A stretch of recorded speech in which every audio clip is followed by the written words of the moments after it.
En 1975, la ONU declaró el 8 de marzo como Día Internacional de la Mujer.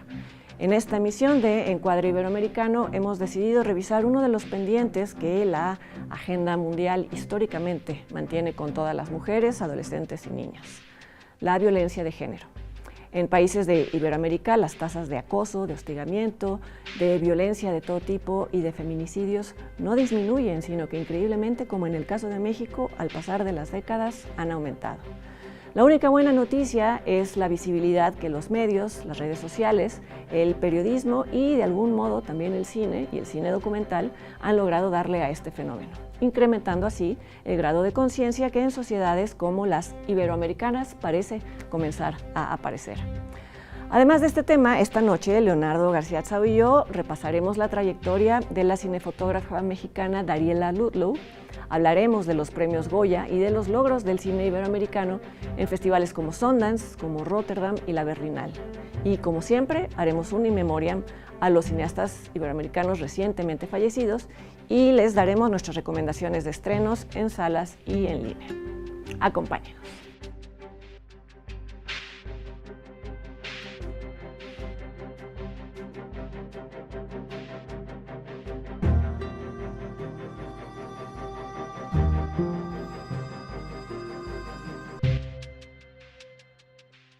¿Qué tal? ¿Cómo están? Bienvenidos a una emisión más de Encuadre Iberoamericano. ¿Cómo estás, Leonardo? ¿Qué tal, Fernanda? Como ya comentamos en la introducción, este programa lo vamos a dedicar a hablar de películas que hablan de mujeres, en tanto en este mes, el día 8 de marzo, es el Día Internacional de la Mujer, pero cada vez más es evidente que no es un día en el que se celebra la condición de ser mujer, porque estamos muy lejos de que sea algo que pueda celebrarse. Antes era muy común que se nos felicitara simplemente por nuestro día y pues eso ya queda claro que hay muchas cosas que solucionar y que quedan pendientes antes. Y vamos a hablar de cómo el cine ha reflejado violencias, desigualdades, pues todo lo que deriva en el peor de los casos en feminicidios, pero que se manifiesta en muchas otras áreas, ¿no? Sí. Y hablando de cómo empieza el feminicidio siendo la etapa última, pero cómo empieza a manifestarse este maltrato y esta misoginia, pues hace un momento decíamos que en una primera etapa el cine se ocupaba sobre todo de mostrar personajes que estaban estigmatizados, como... Sí, con las prostitutas, así es, sí. ¿no? El melodrama ha hecho, la primera película sonora mexicana, falsamente la primera, Santa ya estableció las bases, ¿no?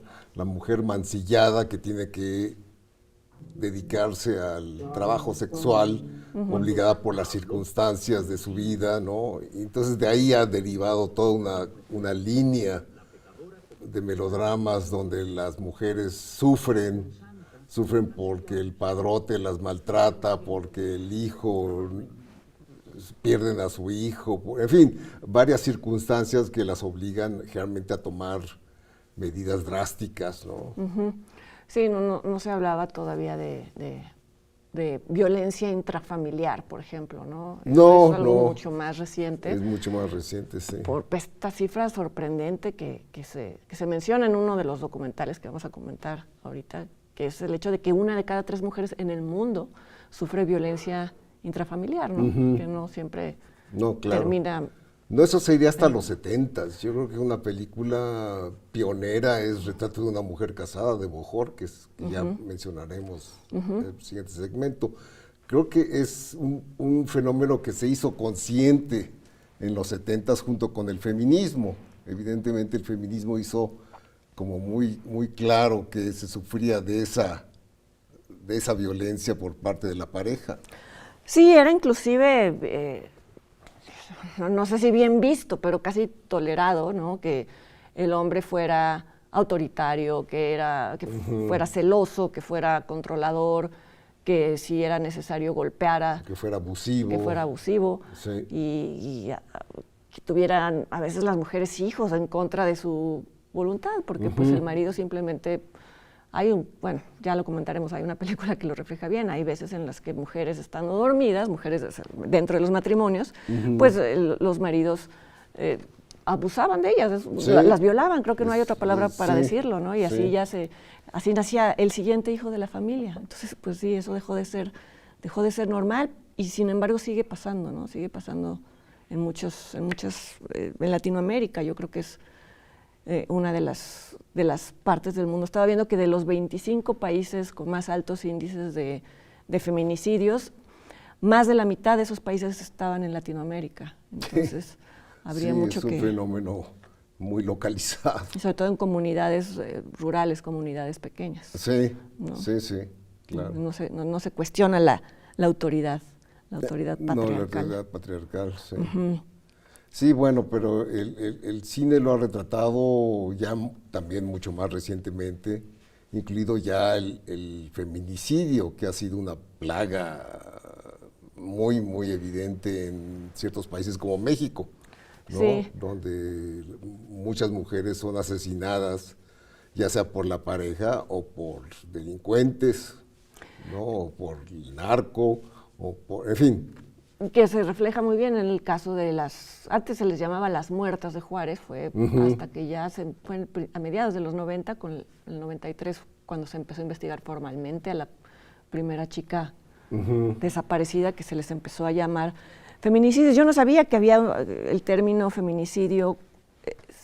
Hay otro que es femicidio, que no son lo mismo. Femicidio tiene que ver solo con el acto de quien asesina a la mujer, y el feminicidio ya involucra a todo el aparato legal, judicial, incluso social, que permite que eso pase, que es lo que pasa en el caso de Ciudad Juárez, en donde no se ha podido llegar a una respuesta porque hay una bola de trabas y de capas y de todo lo que intereses. pasa con el manejo de la justicia en México, que se ha sido también motivo de muchos documentales hablando de la impericia o la inefectividad del sistema judicial, ¿no? Uno de estos documentales es Bajo Juárez, sí. Dirigido por nuestro director José Antonio Cordero y por Alejandra Sánchez, sí. Que habla de cómo las ciudades fronterizas se prestan mucho a la desaparición de jovencitas que trabajan en las maquilas, en las grandes fábricas, y que no se sabe todavía quiénes, hay muchísimas teorías al respecto de quiénes pueden ser los asesinos, si es una sola organización, porque ahí sí no necesariamente son la pareja, ahí sí suelen ser personas desconocidas, las abandonan en el desierto, ¿no? Exacto. Sí, y otro caso que en México no es frecuente es el del asesino en serie, ¿no? Que pocas películas han tratado el tema. Pues pocas películas, pues porque ha habido, ya voy a decir, no ha habido muchos asesinos en serie, o no los han detectado. O no los han detectado, ¿Sí? Podría ser, porque también lo de Juárez se decía que era posiblemente un o varios asesinos en serie, ¿no? Pues algo que deja ver el documental Bajo Juárez, y después la película de ficción que se hizo, que dirigió Carlos Carrera, y que estuvo nominada a muchísimos Arieles, creo que incluso ganó varios, pero duró una semana en cartelera, como se dice en el cine aquí en México, con guión de Sabina Berman. Presentaba esto, justamente encontraban a una mujer que había sido asesinada por un novio, por un exnovio. Hablaban del caso real de un egipcio que ha estado encarcelado, no sé si ya lo liberaron, pero que definitivamente no era el único, porque mientras estaba encarcelado seguían ocurriendo asesinatos, intereses también de los dueños de las fábricas, en fin, nunca se ha sabido realmente quién opera, ¿no? Claro. Esa película podría haber estado mejor si hubieran sido más convincentes los actores. Sí, ¿no? Ana de la Reguera estaba miscast de entrada.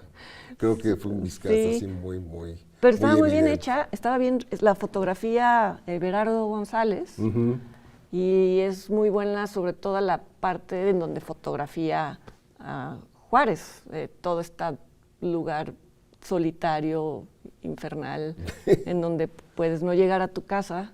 Las zonas desoladas, quiero decir. No quiero que ahora me vayan Te va a atacar los habitantes de Ciudad Juárez. Pero sí, de desprotección total, en donde llegan solas de noche, que también eso facilita que nadie reclame, ¿no?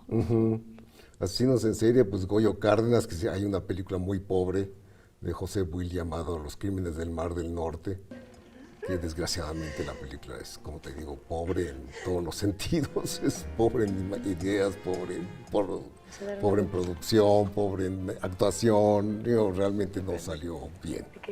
Se está llevando a la televisión, me parece, el caso de la Mataviejitas. ¿Ah, sí? ¿Recuerdas que era Sí, una enfermera claro. que se hacía pasar, bueno, más bien era una asesina que se hacía pasar por enfermera? Ujú. Y pues bueno, allí pues era sobre todo a mujeres a quienes mataba, pero en realidad lo que las unificaba eran que eran mujeres débiles por la edad. Sí. Pero bueno, es una forma de feminicidio Uno también. de los últimos proyectos de Felipe Casals era sobre ese caso. Ah, sí. Desgraciadamente ya no la pudo filmar. Ah, mira, Sí. no sabía. Sí. No sabía. Sí, sí. Hace rato que te decía que uno de los, esto de la cifra de una de 3 mujeres en donde se menciona es con la cifra con la que abre el documental o con la que cierra. Es un documental de Lucía Gajá, Batallas íntimas, Ah, sí. que a mí me causa sentimientos encontrados. Digo, me gusta mucho que se ubica en distintos países y un poco rompe con este mito de que solamente en ciertos países, en ciertas sociedades sucede, ¿no? Me No, parece claro. que es en España, es en la España India, es muy acentuado el fenómeno de las mujeres golpeadas. en Estados Unidos o también. muertas por la pareja, ¿no? Sí. Me causa sentimientos encontrados porque se centra solo en los testimonios de ella y te quedas con ganas de ver qué lugar pudo haber jugado la familia. En el caso de una de ellas, de la mexicana, su mamá en algún momento dice, pues sí, en el momento en el que me enteré tuve que hacer una división entre mi hija y una mujer golpeada y vulnerable. Y dice, pero ¿por qué una división? Es como que te habla mucho del hecho de que parte en muchos casos, las mujeres golpeadas, y esto se puede ver en casi todas las películas, se quedan en los matrimonios, bueno, por una serie de circunstancias, pero muchas veces es porque sus propias familias consideran que es mejor eso a la imagen de fracaso que puede dar un divorcio o una separación, ¿no? Son los propios padres los que consideran que así era, ¿no? Que así debía de ser, que en sus casos incluso así fue, ¿no? Sí. Es también el caso de una mujer casada, el retrato de una mujer casada, que ya ya vamos. hablaremos de ella. Así es. Sí.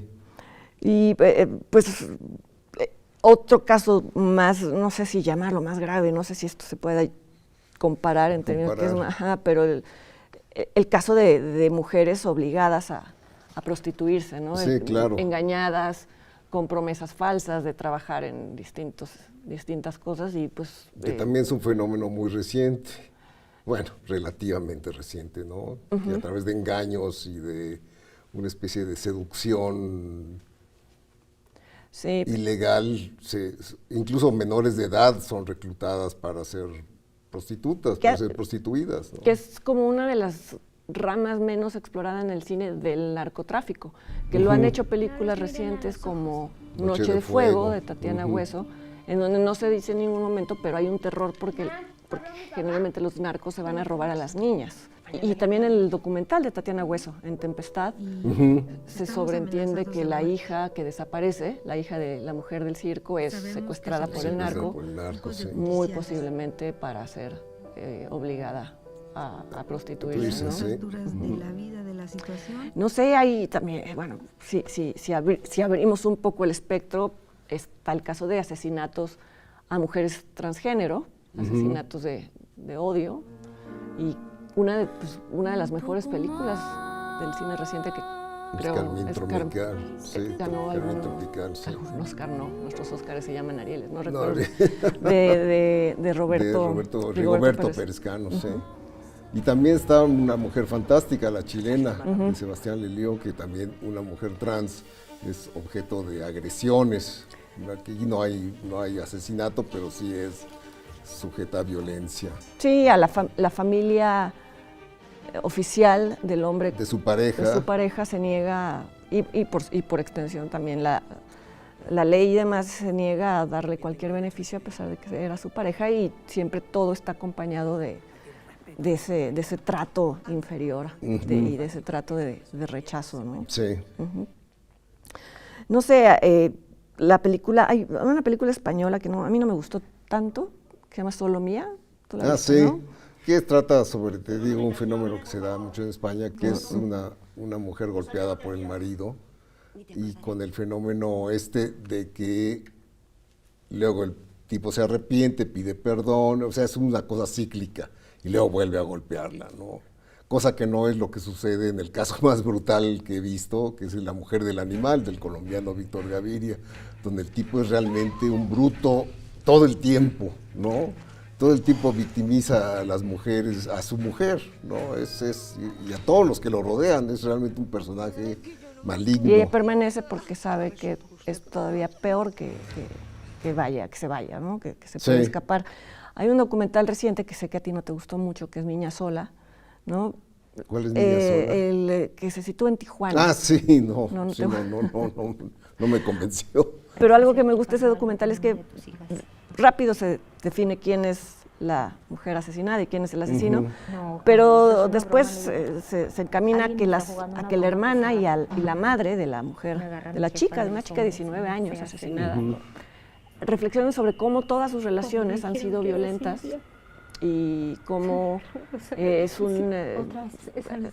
hay una especie de inercia.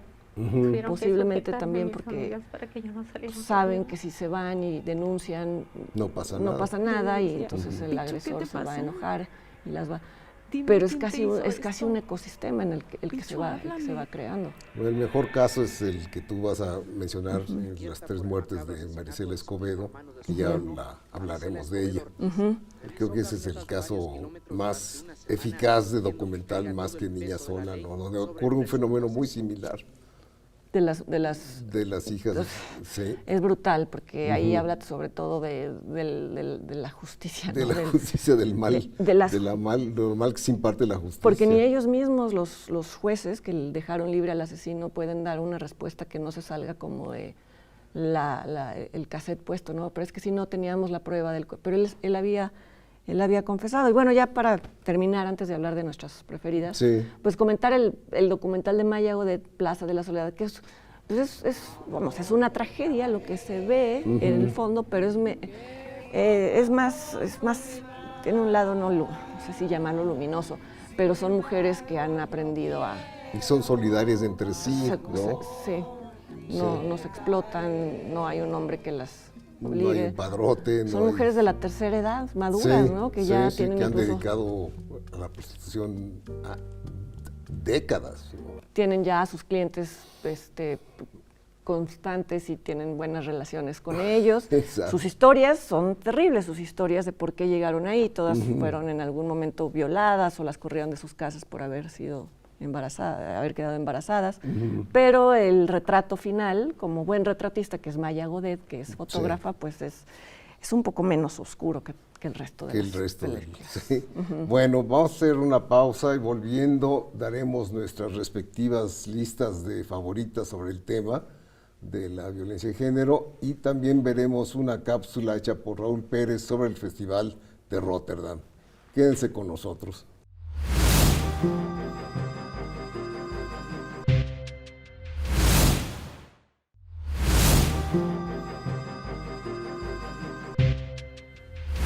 Bueno, ya estamos de regreso y vamos a proceder a dar nuestras favoritas. Empiezo yo, como siempre. Mi quinta película es Retrato de una mujer casada, que ya mencionamos, de Alberto Bojorges. Que Alberto Bojorges es un director que no hemos mencionado y era un director bien intencionado. Desgraciadamente no era muy pulcro, o sea, no era un director formalmente solvente, pero era un tipo con ideas interesantes, sobre todo sobre la mujer. Su otra buena película es Lo mejor de Teresa, y siempre el personaje femenino le interesaba mucho, cosa que lo situaba, digamos, a diferencia de muchos otros cineastas mexicanos que trataban personajes masculinos, ¿no? Entonces, Bojorges, y lo trató con mucha sensibilidad este caso de una mujer casada, que es una ama de casa, no, ni siquiera es ama de casa, es una esposa que estudia en la universidad y que tiene un esposo que la humilla, que la golpea, que la corre de la casa cuando descubre una infidelidad. Que ni siquiera es, ¿no? No, bueno, había ahí un... Pero porque ella muchas veces le hace sentir que quiere salir y que quiere tener amigos y demás, ¿no? Y acaba asesinada por un crimen gratuito, es decir, la asaltan y la cuchillan, ¿no? Que es un final que ya está previsto con el prólogo, porque en el prólogo está ella en la mesa de de la morgue. Pero crees que es él quien la mató. Exacto. Sí. Bueno, ya me adelanto mi número 3. Sí, que eso es curioso, porque a mí me causa como ambivalencia ese final, porque parecería que entonces en realidad no hubo una consecuencia de... o sea, como que pudo haberle pasado saliendo del súper, ¿no? Sí. Pero... y también me hace un poco de ruido el hecho de que Gonzalo Vega, que es su marido, pasa de ser un hombre pues, como insensible y demás, a ser violento en una escena, es decir, no hay una progresión, ¿no? Frecuencia, sí. Ajá, pero me gusta mucho lo que dices, que el retrato de ella es el de una mujer que pasa muchos problemas para cuidar a sus hijos y llevar bien la casa, pero tiene como muchas aspiraciones. Y eso es algo que le molesta particularmente a él, ¿no? E incluso tiene un amigo que le dice, mi esposa ya ahora quiere copiar a tu esposa, y si dos mujeres inteligentes se juntan, es lo peor que puede pasar. Que sí, está la idea de que la inseguridad, ¿no? Que es quizá uno de los principales detonantes de los hombres violentos, sentir que las mujeres los van a rebasar, van a opacarlos, van a ser independientes si no son simplemente esposas. Esposas, personajes inferiores, digamos, ¿no? En su visión. Así es. Y bueno, tu quinta es el documental que ya mencionamos, Las tres muertes de Maricela Escobedo. Pues es que me parece el retrato más crudo y más completo de lo que puede pasar aquí en México, por lo menos, cuando a veces las autoridades tienen enfrente al asesino. Y las evidencias. Confesando que es el asesino, porque lo que pasa en este documental es que el director obtiene el pietaje del juicio, sí. de este hombre, en donde él le pide perdón a la madre por haber asesinado a la hija y lo dejan libre. Porque no han encontrado el cuerpo, ¿no? Exacto. Porque él, pero él los conduce, no sé, una cosa así como delirante. No, y después él se une al narco, con lo cual provoca la muerte de Maricela Escobedo, ¿no? Es terrible, es un documental muy deprimente a la larga, porque dices... Encarcelan a un chivo expiatorio, sí, que termina siempre colgándose porque no puede... No. Todo es trágico. Todo es trágico, pero todo es muy sintomático también, ¿no? Sí, entonces, y muy real, está por en Netflix, desgracia. por si quieren verlo. Y ganó el Ariel a Mejor Documental. El año pasado. Así es. Bueno, mi cuarta es La mujer del puerto, de Arcadi Beutler. Yo me vi muy clásico y muy chauvinista, todos mis títulos son mexicanos y muchos muy antiguos, es desde los 30. Es el documental arquetípico de la mujer que es mancillada por un mal novio y no le queda otra más que prostituirse en un bar de mala muerte en la costa, en el puerto, no sé si es Veracruz, creo, ¿no? Sí. Y es Andrea Palma. Es icónica la escena en donde está fumando. Mientras cantan Vendo placer a los hombres que vienen del mar. Y es un melodrama, bueno, típico, pero sensible. O sea, claro, resulta trágicamente que ella se acuesta con el que resulta ser su hermano. Entonces, ya es una tragedia griega casi, sí, ¿no? exacto. Entonces la idea del incesto la obliga a suicidarse, ¿no? Entonces, bueno, hubo un remake hecho por Arturo Ripstein, que curiosamente no se ha vuelto a ver en México. Creo que nunca se vio en México por un problema legal. Yo nunca he visto ese remake. No, la vimos, se estrenó en Cannes y después la película se enlató y nunca más volvió. Qué extraño. Sí. Mi cuarta película es Te doy mis ojos, de Yair Boyain, que me gusta porque creo que es la que se enfoca más en la figura del hombre. Es Luis Tosar, que lo hace muy bien, que es tan buen actor él, ¿no? Sí, pero siempre tiene una especie de violencia latente. Exacto, ¿no? Que no puede controlar, y en este documental que aclaro que además, como desde el principio, muy pronto en su matrimonio se empieza a mostrar posesivo y demás, va a un grupo de apoyo, o seguramente la corte le ordena ir a un grupo de terapia de grupo. Sí. Aparece Antonio de la Torre y otros actores conocidos ahí. y te das cuenta, la dinámica me parece graciosa en el peor de los sentidos, ¿no? Porque son hombres que no pueden articular sus emociones, les parece ridículo, entonces, pues sí, eso es parte también de una educación en donde a los hombres les enseñan que hay que comportarse como hombres, entonces como machitos. No puede pedir nada porque eso le parecería como débil, Sí. Acaba exigiéndole a la mujer cosas, no puede tomar, no puede respirar antes de soltarle una. Entonces él tiene una intención, al parecer real, de querer cambiar, sí. pero está casi también arraigado en la cultura que no sé, que eso de hablar es como de mujeres, ¿no? Eso de hablar de los problemas es como de mujeres. Sí. Sí, a mí me resultan las películas de Sherboy ahí, en general me resultan un poco didácticas. Sí, lo es. Bueno, mi tercera es Las elegidas de David Pablos, que también, bueno, está en tu lista, y que es un retrato también muy tremendo sobre cómo se recluta a jovencitas a través de una seducción y acaban prostituyéndose, ¿no? Siendo objeto de maltrato y de explotación, en fin. Sí, a mí me gusta esta película que a pesar de que el tema es muy sórdido, no explota en el mal sentido. No hay morbo en la mirada. Te das cuenta de, por ejemplo, las escenas en las que la nueva llegada aprende qué es lo que va a hacer para poder, pero no ves lo que... No, se resuelve sonoramente, que es un gran acierto. Y con la expresión horrorizada de ella, ¿no? Sí. Y es también terrible cómo se enlazan el principio y el final de la película, que se los voy a spoilear, que es el de una familia pretendiendo que es una familia feliz, y entonces el chico invita a una niña y la presenta como su novia, y todo es bonito, y ellos son al final quienes la reclutan, y al final ya lo vuelves a ver y te das con otra niña. Con otra niña, la que con le hace lo mismo. Las mismas palabras, los mismos chistes, todo inocente, y pues sí.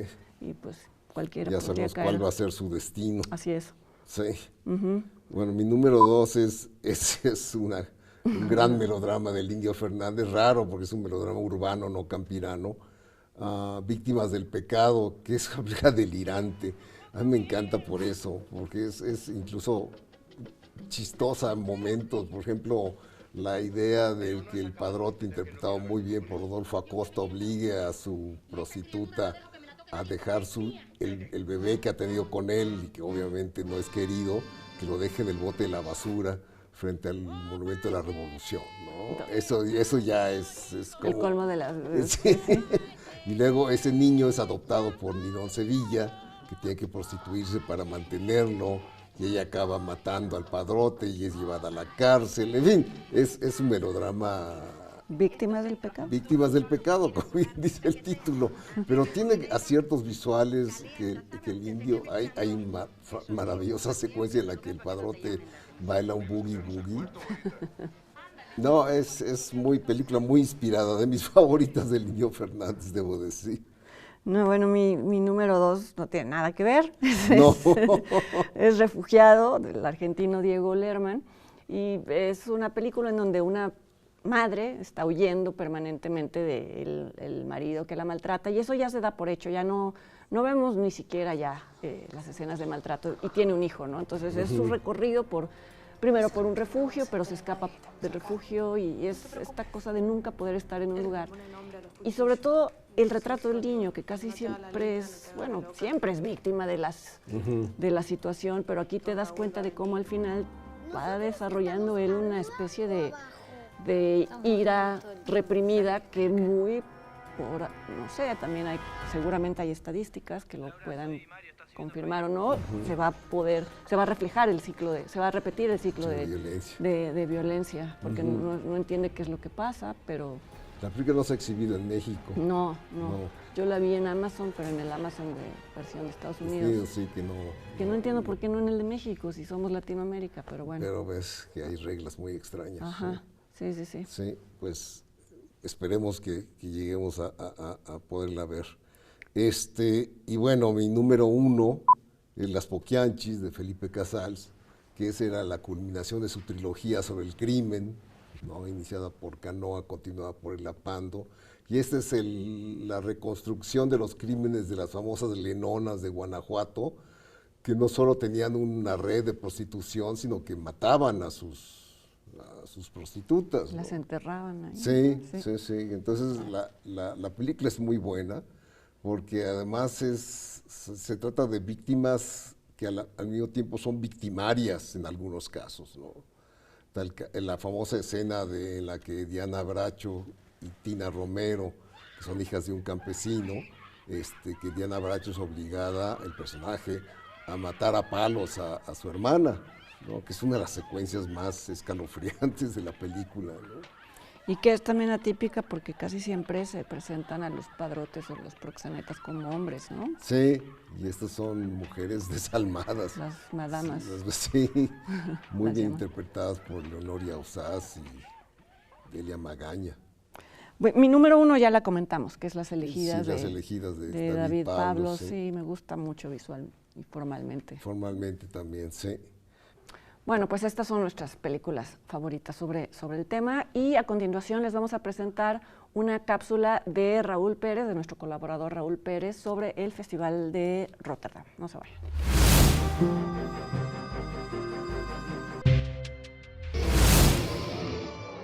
Con su tradicional fondo al fomento de las cinematografías no europeas y su plataforma de coproducción, el Festival de Cine de Rotterdam sigue siendo para muchos cineastas un apoyo clave para sus proyectos. La documentalista Tatiana Hueso, que contó en 2018 con el apoyo del Huber-Vals a la coproducción de su primera ficción, Noche de Fuego, obtuvo en Cannes una mención especial de la sección Eux Certain Regard. Su exhibición online se limitó a Holanda por razones de derechos. Venimos por la niña, madre. Del ámbito ibérico llegó el documental Quien lo impide, que sigue las transformaciones de la percepción de un grupo de estudiantes entre 2016 y 2021. El cineasta español Jonas Trueba, que ganó el premio de la crítica en San Sebastián, ha presentado el documental en los festivales de Mar del Plata y la Bienale, en Austria. En la competición de este año figuró Malintzin 17 del fallecido documentalista mexicano Eugenio Polgovsky, cuya hermana Mara Polgovsky encontró y postprodujo el material de varios días de filmación en los que el cineasta y su hija observan la vida callejera desde la ventana de su casa. Desde 2005, Eugenio Polgovsky presentó en Rotterdam sus documentales. En 2009 volvió con Los Herederos, un documental sobre trabajo infantil en México. En esa ocasión nos contó las circunstancias que lo volvieron a vincular con el festival. Este es un documental independiente en el que apliqué al Fondo Nacional de la Cultura y las Artes de México y fue rechazado el proyecto. Entonces apliqué a fondos internacionales, al Fondo Hubert-Vals de Holanda y al Fondo Visión Sud-Est. El Fondo Hubert-Vals de Holanda fue el primero en apoyar mi proyecto y después lo apoyó el Fondo Visión Sud-Est de Suiza, Fondo para el Desarrollo de Países en Desarrollo. Pero bueno, es un documental hecho con poco dinero y pues duró 3 años la producción, desde la concepción hasta los primeros rodajes. Y si del Huber-Vals y el apoyo internacional a las obras fílmicas se trata, la cineasta paraguaya Paz Encina vuelve a Rotterdam para estrenar su obra más reciente. The winner of the Tiger Award 2022 is Eami, directed by Paz Encina.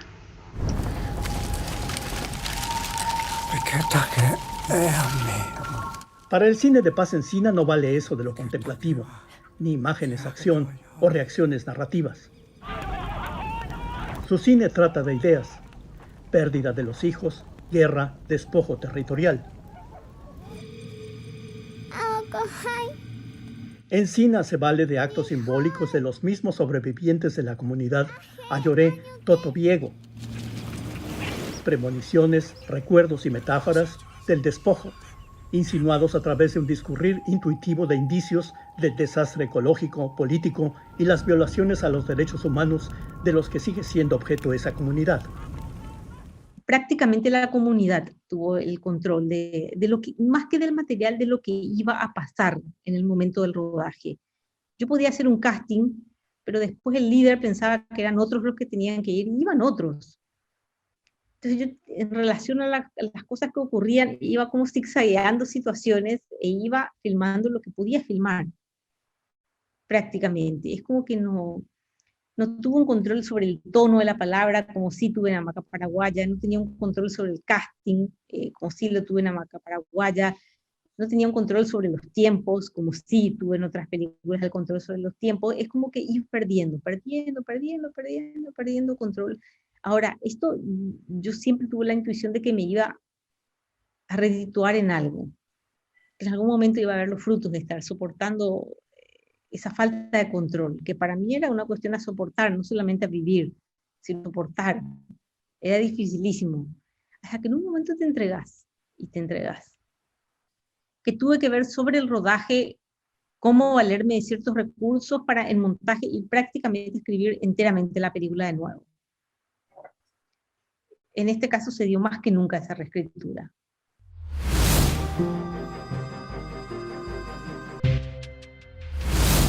Y después de una pausa vamos a repasar la filmografía de la cinefotógrafa mexicana Dariela Ludlow. Vamos a presentar también nuestra conocida sección In Memoriam, en donde despedimos a cineastas que fallecieron en el último mes, y les vamos a presentar una cápsula de Canal 22, una entrevista con el director boliviano Alejandro Loaiza.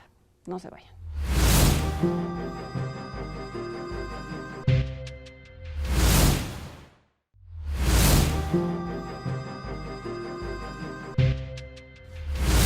Sí, vamos a hablar ahora de la trayectoria de la cinefotógrafa y directora Dariela Ludlow, que es egresada del Centro de Capacitación Cinematográfica, fue mi alumna en el grupo de los Pokémones. Ya sabe que los grupos se diferencian en esta escuela por apodos que se les pone, entonces eso los ayuda a diferenciarlos.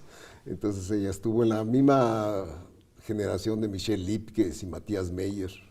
Y ella ha dicho que eran pocas fotógrafas, o bueno, pocas alumnas que estudiaran fotografía. Sí. Eso era común, ¿no? Es muy común, pero últimamente ha aumentado el gremio, como que se ha hecho más atractivo. Lo que cuenta es que siempre, bueno, ya no, pero que en los primeros proyectos siempre era la cosa de que decirle, tú eres de maquillaje, tú eres de vestuario, o sea, como que había todo un recorrido que pasar, que les pasa mucho a las mujeres fotógrafas, ¿no? Sí. Como que no, bueno, claro, antes las cámaras eran mucho más pesadas que ahora y demás, sí, pero pues sigue siendo una cosa muy física. Muy física, sí. Que no les lleva, no les preguntaban a ellas, ¿no? Creían que ella siempre era asistente de algo, ¿no? Lo cual también pues es un tipo de violencia. De violencia o de discriminación, ¿no? Discriminación, sí. Sí, bueno, ella empezó muy bien con un documental sobre sus abuelos llamado Un Día Menos. Que incluso lo hemos comentado aquí. Lo comentamos en un programa que teníamos. Sobre la vejez. Sí, y es muy sensible la visión de estos ancianos que ya les queda poco tiempo de vida y cómo siguen una rutina ya ya en el ocaso, ¿no? Es un documental muy sensible. Sus abuelos. Sus abuelos, sí.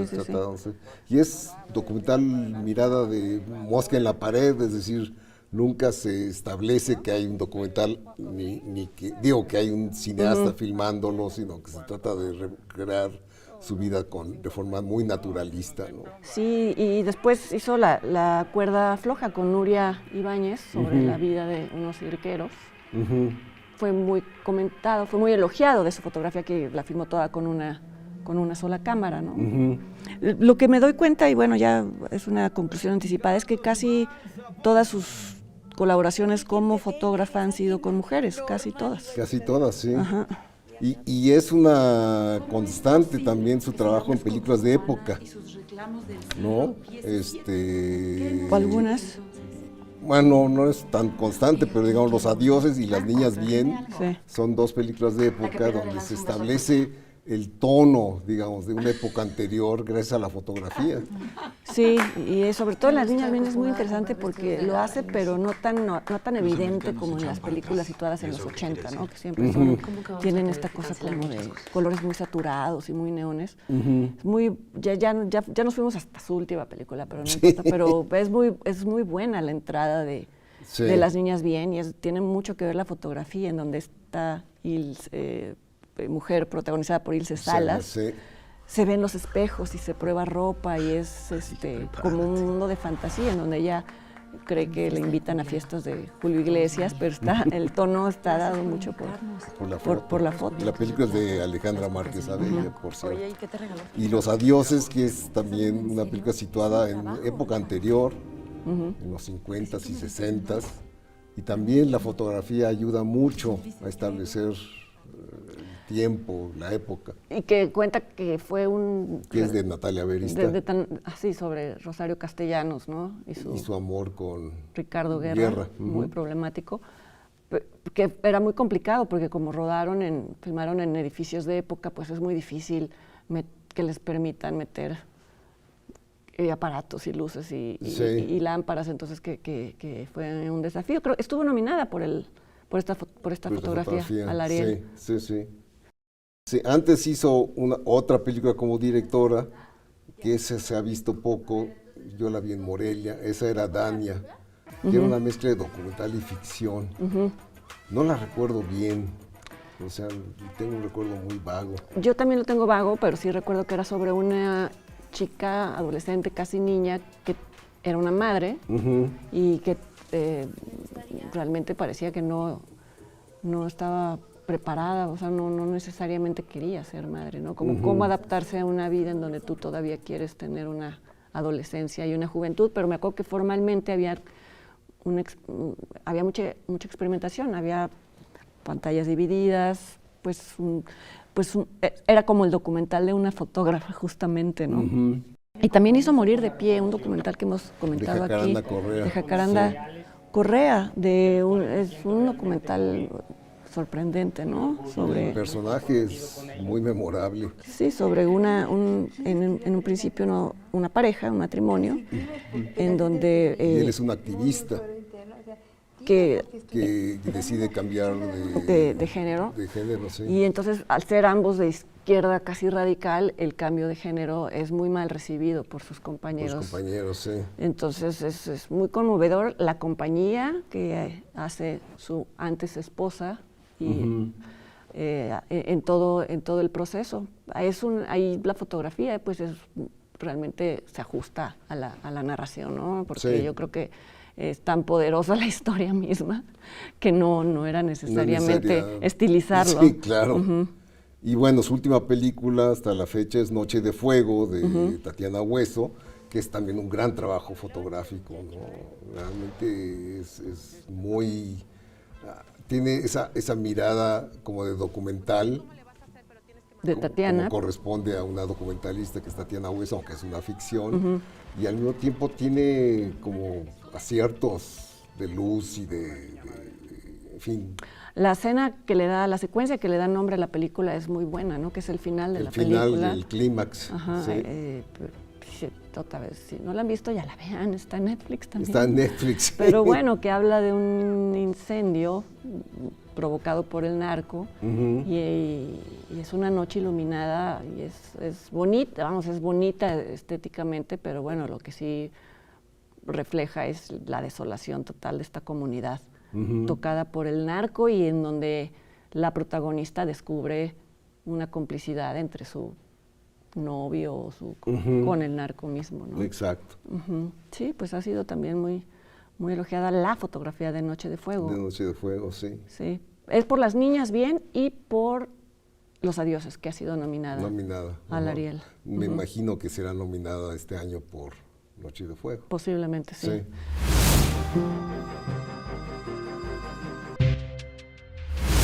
Y bueno, estamos de vuelta en la sección en la que recordamos brevemente a quienes murieron este último mes. Hace pocos días, por unas semanas, murió el actor mexicano Javier Marc, de 76 años, me parece. 74. 74 años, conocido sobre todo al final de su vida por las telenovelas. Sí, pero tuvo unos papeles relevantes al inicio de su carrera en producciones extranjeras en México.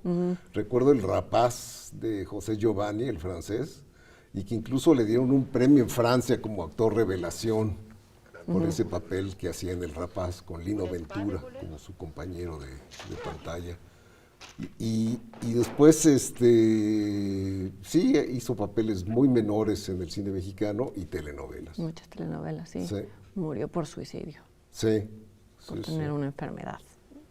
Hijo, pues también murió el director brasileño Arnaldo Jabor, que por un tiempo se veían sus películas en México. Eran películas no eróticas, pero sí eran películas que trataban sobre el amor. Y murió Rubén Fuentes, un compositor mexicano, compositor de canciones conocidísimas en México, como La Viquina, El Son de la Negra, La Culebra, en fin, canciones que oímos cuando toco mariachi, suenan esas canciones. Sí, sí, además, por ejemplo, no sé, La Viquina, El Son de la Negra, han sido utilizadas en películas que van, vamos, desde hasta Coco, la última película de Pixar, sí.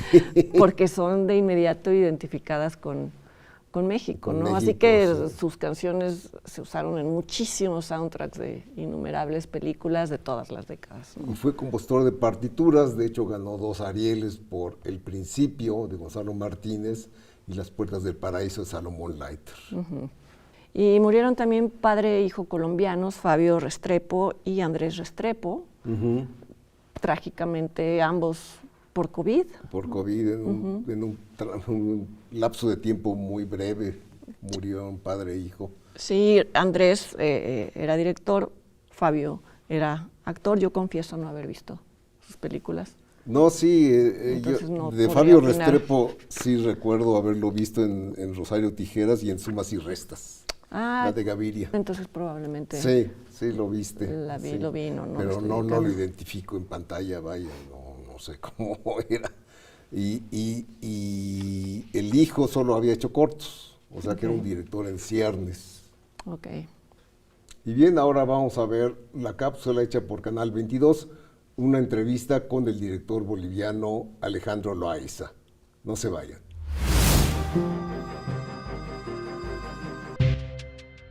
Mi nombre es Alejandro Loaiza Grisi, soy boliviano, soy el director de la película Utama. Utama trata la historia de Virginio y Sisa, 2 ancianos que viven en el altiplano boliviano, 2 ancianos quechuas, y que viven la misma cotidianidad hace años, pero ahora con una inusual sequía se ven obligados a enfrentar el dilema de si migrar como el resto de la comunidad o resistir al ambiente y al tiempo mismo. Desde un comienzo sabíamos que iba a ser muy difícil encontrar a 2 ancianos quechuas que actúen, ¿no? Que sean actores, y sabíamos que no habían. Y pensábamos que era mucho mejor también tener una persona que pueda identificarse con la historia, que pueda identificarse con lo que les pasa a los personajes. La situación climática obliga a personas a migrar, y eso es un poco de lo que trata Nuestro Hogar, que es la traducción literal de Utama, que gente tiene que dejar su hogar, y creo que no debe haber dolor. Uno de los dolores humanos más grandes debe ser tener que dejar tu hogar por la fuerza. Creo que nosotros como latinoamericanos tenemos una riqueza que yo diría que es envidiable, que existe también en otros países y continentes, pero nosotros tenemos una riqueza cultural y una mezcla cultural, y eso también nos permite, bueno, nos obliga a cuestionarnos nuestra pertenencia, cuestionarnos de dónde venimos, quiénes somos, y eso creo que hace que existan muchas preguntas en el aire que tenemos todos los latinoamericanos y que se pueden responder a través del arte. Bueno, la película fue seleccionada al Festival de Sundance, ese era nuestro estreno mundial, y para nosotros ese ya era suficiente reconocimiento, era un reconocimiento gigante al trabajo y a la película. Y después obtuvimos ahí el gran premio del jurado en la categoría de World Dramatic Competition, con lo que ya estallamos de felicidad, tenemos el pecho lleno de orgullo, y bueno, muchísimo agradecimiento con todo el equipo que ha trabajado en esta película, que ha hecho posible que exista Utama, y el agradecimiento también con los actores que han dado vida a estos personajes. y con con todos los dos países que son los coproductores, Bolivia y Uruguay. Bueno, para mí significa sin duda una plataforma gigante, una ventana gigante hacia el mundo, una carta de presentación de mi obra, y es una enorme carta de presentación. Tiene una difusión gigantesca, Sundance, y es un festival al que yo siempre he admirado y en el que siempre he querido participar, así que es también un sueño cumplido. Creo que por otro lado, para Bolivia, para la cinematografía boliviana, es también la consolidación de un buen momento. Creo que estamos viviendo un buen momento con muchos directores y directoras que están haciendo bien las cosas y que además se junta con una generación anterior que sigue haciendo igual buenas cosas. Y significa un nuevo llamado de atención a nuestras autoridades que todavía no nos dan un fondo permanente de cine, de apoyo al cine. Después tenemos la distribución asegurada para Francia, para Croacia, Serbia, Bolivia y Uruguay. Y estamos a la espera también de concretar otros territorios. Espero que vayan siendo muchos. Yo quisiera que mucha gente la vea. Y tenemos también en carpeta algunos festivales que todavía no podemos compartir porque no han soltado, no han publicado la lista todavía, pero sí los vamos a ir publicando a medida que nos lo permita.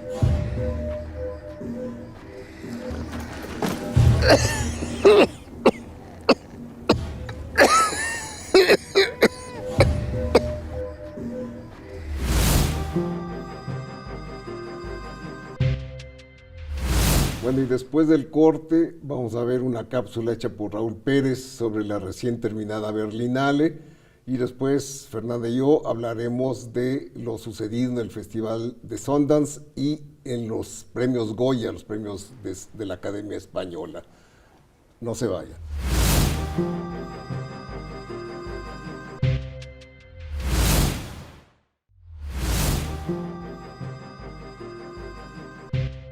Digamos, la identidad del foro, yo creo que está en un espíritu que ama mucho el experimento. O sea, que mostramos películas que tal vez no sean perfectas, pero que intentan algo, que tienen el anhelo de hacer algo que no se ha hecho, o que tienen el anhelo de experimentar con las formas, con la estética, de la manera en la que se narra una historia, en la que se plantea un tema, un sujeto. Tenemos una que se llama Terra que Marca, de Raúl Domínguez, que hace eso. O sea, la cámara enfoca mucho el suelo, el terreno, la tierra, las plantas, y realmente desarrolla un manejo de la perspectiva que es muy antropocéntrico. A la vez hay otra cosa. Desde el principio, el Berlinale Forum siempre se dedicó a películas que quieren encontrar maneras de hablar sobre la sociedad, sobre las sociedades. Yo creo que es muy importante ofrecer una plataforma a cineastas que intentan hacer películas que dicen algo sobre contextos políticos sin tener un mensaje claro, sin tener esa forma de expresar opiniones políticas a través de los personajes, etc. O sea, no nos interesa tanto ese cine de compromiso social. Al toparse con una conocida, le dijo que no pudo verificar si Kappel fue soldado. Es una película donde se hace una referencia sobre el personaje ausente, que en este caso son, claro, los mismos personajes de la película, a quien nunca vemos, pero si escuchamos lo que piensan a través de una voz en off. Y también está, obviamente, la figura del sacerdote, de la cual no tenemos mucha información. Recordó que muchas veces le dijeron que el cura había lanzado la bomba atómica. La película que vemos, que ellos están haciendo un film, ¿verdad?, sobre esta investigación. Por un rato nosotros pensamos que esa película se transformaría en otra película, que es la que quieren hacer, pero después de un rato nos damos cuenta que esa película que ellos querían hacer y que queda un poco como a medias es la película final. No, para mí no hay un autor que siempre hay que estar en encounters o al revés, siempre hay que estar en forum. Y eso es algo que comparto con Cristina y con Miji, el jefe de Panorama. Hay películas que disfrutan más de estar en una competencia y otra película que disfrutan más de estar en una sección como Forum o Panorama donde no hay competencia. Y otra cosa que es igualmente importante es que la selección de una película es siempre el éxito de una discusión, de una conversación que nosotros tenemos con los productores o las compañías de ventas. Entonces, eso depende también del recurso que cada película ha. Entonces, en el caso de Carla Simón Alcaraz, esa película es una película productivamente más grande. Y para mí creo que es muy fácil de entender que cuando hay un recurso económico grande, hay también una pregunta de la parte de los productores para tener una visibilidad mejor. Bueno, se siente mucho orgullo, ¿no? De sentir que, bueno, pues que una historia tan local, que empezó todo porque mis tíos cultivan melocotones en Alcaraz, de repente la gente puede empatizar con esa historia de esa manera, ¿no? Pero bueno, al final también es normal, porque todo el mundo tiene una familia y en la cultura hay en todos los países, ¿no? Y por el otro lado hay la discusión sobre el valor artístico de la película, que eso es algo que me compete. Bueno, Manto de Gemas, ahora el título es el título internacional, Rob of Gems.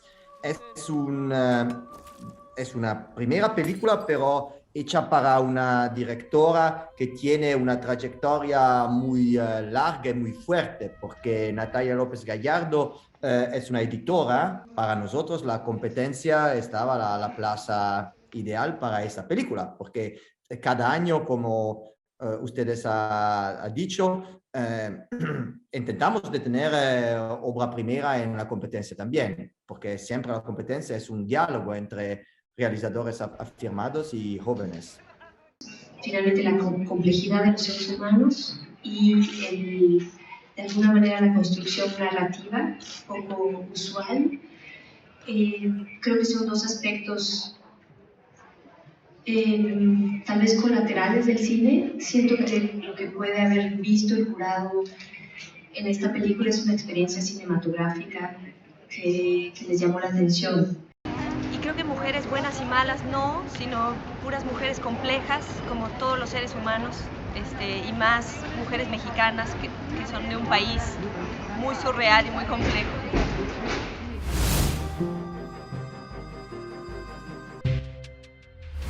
Y pues bueno, concluyó hace unas semanas el Festival de Sundance, que se pensaba ser híbrido, pero al final se canceló la parte presencial, se hizo en línea, entonces bueno. Tú pudiste seguirlo más o menos, ¿no? Más o menos, sí. Es que es muy difícil seguir festivales en línea. A mí me choca eso. Sí, se mete el mundo, entonces. Sí. Pero sí logré ver las dos películas latinoamericanas que fueron premiadas. Una de ellas, la premiada fue la actriz, que es Teresa Sánchez.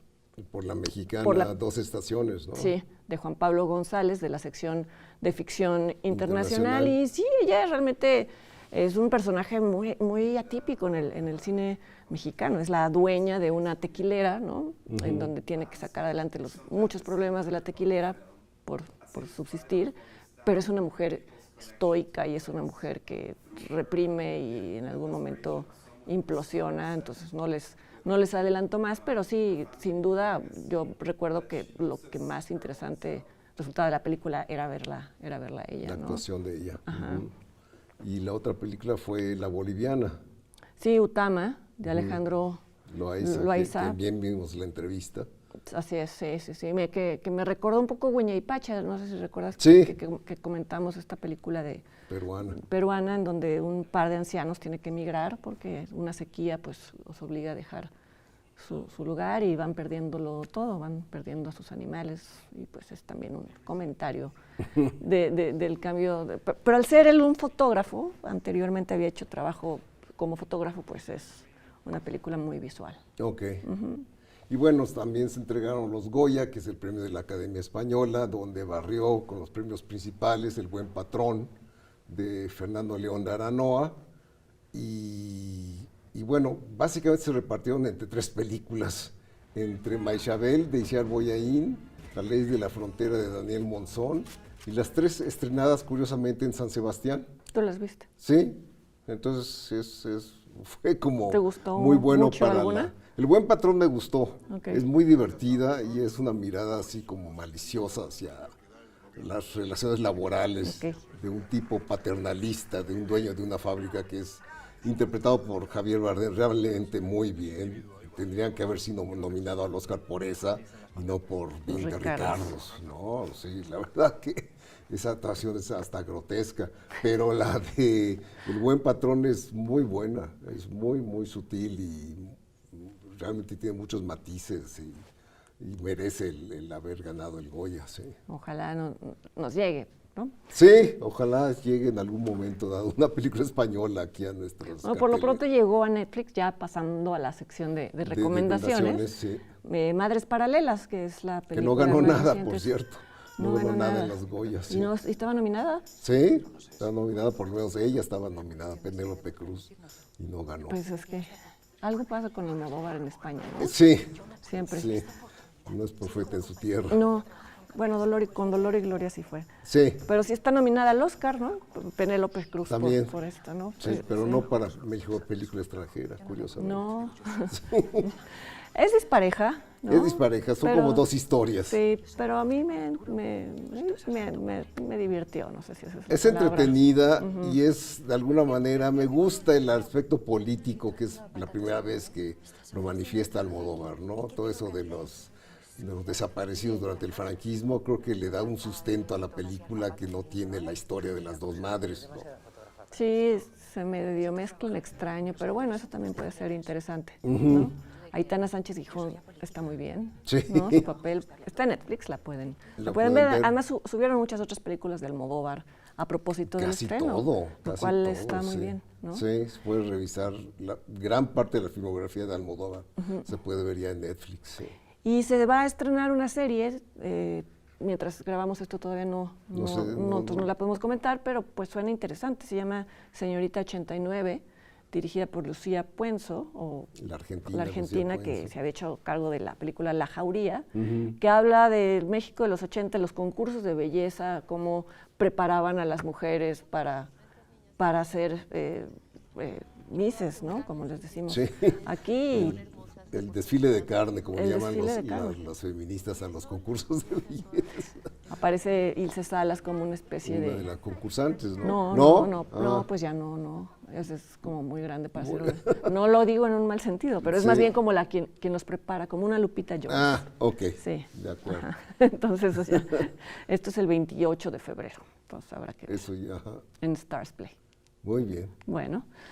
Pues bueno, con esto nos despedimos y los invitamos para que nos sigan viendo el siguiente mes. Recuerden que Encuadre Iberoamericano es una plataforma televisiva en donde buscamos dar visibilidad a las películas iberoamericanas que participan en los principales festivales del mundo, que se presentan en algunos cines, se exhiben en algunos cines, que llegan a algunas plataformas y intentamos, aunque no nos lleguen a veces a nuestros propios países, pero bueno, esperamos que esto contribuya a que eso suceda. Muchas gracias, Leonardo. Gracias a ti, Fernando. Hasta entonces, gracias.